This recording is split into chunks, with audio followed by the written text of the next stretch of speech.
Seth Mclaughlin's first chance to talk to the Ohio State media today. I'm Nathan Baird from cleveland.com along with Andrew Gillis. And Andrew, you got to speak with him kind of extensively today. Transfer coming in from Alabama. The only addition Ohio State has really made to the offensive line since the end of last season. A unit that coming out of the Cotton Bowl obviously still needed to be addressed with both talent and development within the roster that they have. But what did McLaughlin say about why he came here and what he sees his role being? Yeah, there was a lot there with McLaughlin. And one of the things that I thought was most interesting was that he said, I came here as an offensive lineman. Because somebody asked him a question directly about the center position, and he said, well, we'll see what the coaches want to decide. And I thought that was pretty interesting because when you talk to him about your role at Alabama, he was a center. He was, and we can get into the snapping issues, and I'm sure we will in a second, but he was a center at Alabama, and he seemed to kind of leave open the possibility that, look, if the coaches, if they want to put me a guard, I'll play guard. And if they think that I'm the better guard or that I can help the team better at guard, I'll do that. So I thought that was interesting that he kind of said that, but again, it was a development thing for him because, I asked him directly, like, when you're a recruit in high school, which he said he did not like recruiting. He said he hated high school recruiting, said he hated portal recruiting. It was just too much and too much hoopla. That was his exact quote. He said, I don't like all that stuff, which is just exactly like you would expect an offensive lineman to say.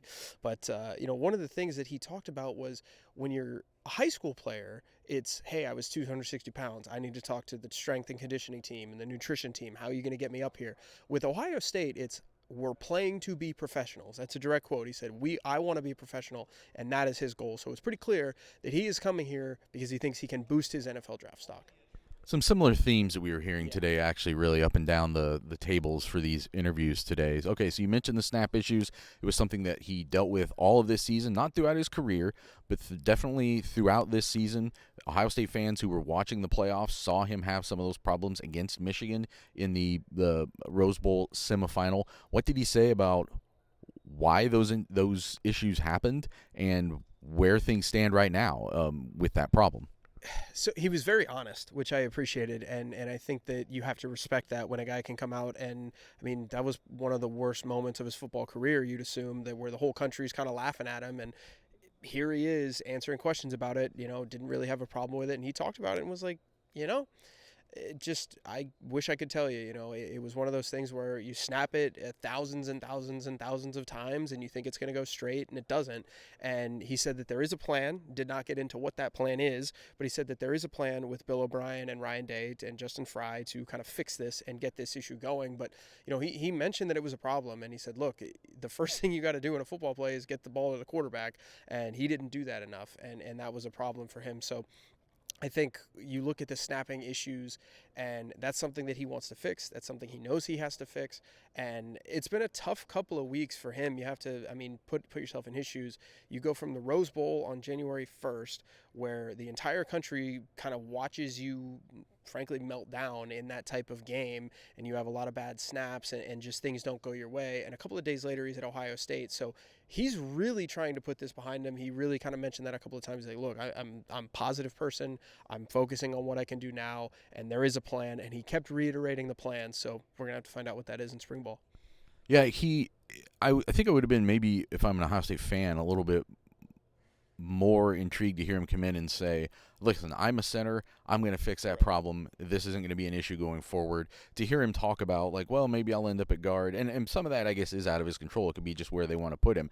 But he's got to fix the snapping issues because worst case scenario, even if they put him at guard, he's going to be, I think, on the Matt Jones plan where he is the de facto starting or backup center regardless of what the depth chart says. So it would seem to be a pretty crucial part of his year ahead at Ohio State as to whether or not he can rein in those problems. Yeah, so we actually just talked about this on a Buckeye Talk pod where one of the things that offensive line coaches love, is cross training. When you can play left or right, when you can play tackle or guard, and when you have a situation where Seth Mclaughlin can play center and he can play guard, and maybe Carson Hinsman can play guard too, and you've got some guys in that mix where you can say, you know what, if McLaughlin's our best center, maybe Hinsman is one of our two best guards and he's going to play, or maybe it's vice versa. Maybe Hinsman beats him out, but hey, McLaughlin's one of our best offensive linemen and he's got to play.